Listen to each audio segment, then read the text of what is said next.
Ryse combat is about the player stepping in the shoes of our main guy, Marius Titus. You are a Roman warrior. You are working your way up through the ranks. It's brutal, it's up close, it's intense. He's that grounded, he's strong, he's powerful, he's heroic. He's not about flamboyant moves, he's not a ninja, he's a warrior, he's a soldier. And so when we think about him as a warrior and we think about how he's gonna fight, then those are the kind of concepts we try and think about. Is this attack efficient? Is it getting to the, to the strike as quickly, as deadly as possible?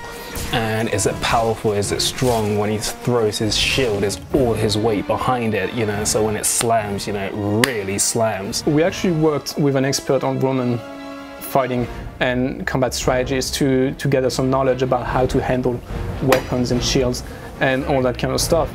And that was really helpful for us. We had the chance to play a bit with some actual equipment, and that was really insightful for us. For my first date, I brought two big gun cases full of swords and weapons, and I brought a Roman armor, a Roman helmet, two different kinds of shields. I brought a Celtic shield, I brought a Roman shield, so that they can touch real weapons and see, oh, how they look, what's the weight, what's the size, all that. He would tell us, like, if you're standing, like, how would your body move to attack behind you or attack in a different direction. And it was really interesting because he had some things and poses that we maybe would not have thought about.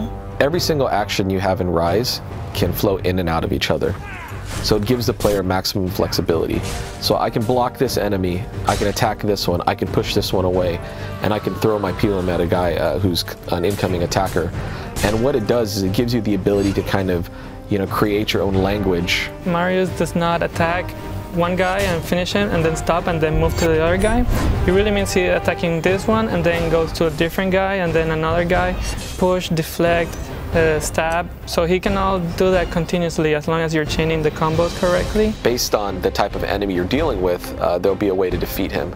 So certain enemies will have to kind of deal a lot more damage to take them out, and that can happen two ways. One is you can choose the damage perk and decide to kind of take more off of him, or you could choose the health perk to stay alive longer, to be able to maybe get more hit points. You go into an encounter and the first thing you do is say, okay, who am I facing?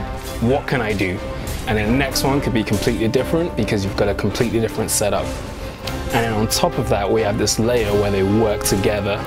And that's when things get even more interesting because they'll attack differently when they've got different supporting AIs around them.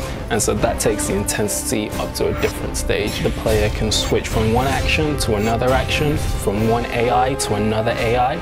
And it's also about how the AI interacts to try and break the player's flow. So in Ryse, you can expect to unlock a lot of executions throughout the course of the game. You're kicking a guy off a ledge, so you may kill him that way. If you get close to a fire, there's numerous executions there. If you're in the water, if you're against a wall, if you're against a ledge, it goes on and on and on. The executions really stack up. We're definitely going for a higher level of emotion out of our characters. Not only in cinematics, not only in executions, but also live in combat. We did a lot of stuff with the camera stuff. We did really extreme animations, really close animations. Intensity, it's about brutality.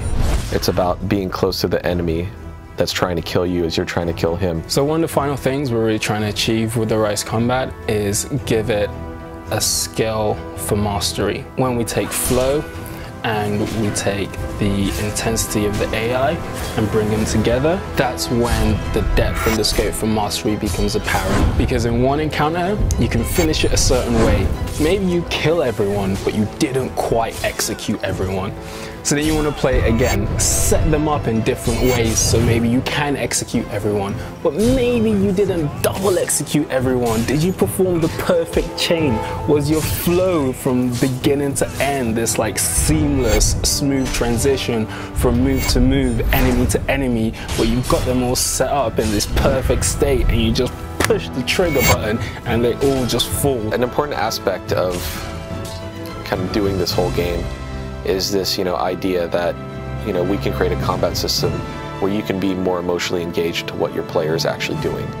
I mean, that will be the first sign that we've done well, if you actually feel something out of combat. And the other aspect is that, just nuts and bolts wise, we have a solid combat system, something that we can build more and more on top of. And that's really where the depth aspect comes in. You know, we want it to feel really, really good to play. We don't want players to feel frustrated or, you know, get too angry over the fact they can't pull something off. But at the same time, master players will be able to do stuff that when you watch these YouTube videos, you're going to go, this is amazing, how does someone ever do that?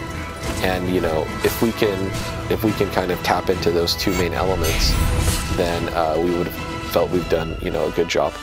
We've really done everything we can to wrap it all up to have a really good, full experience for the player.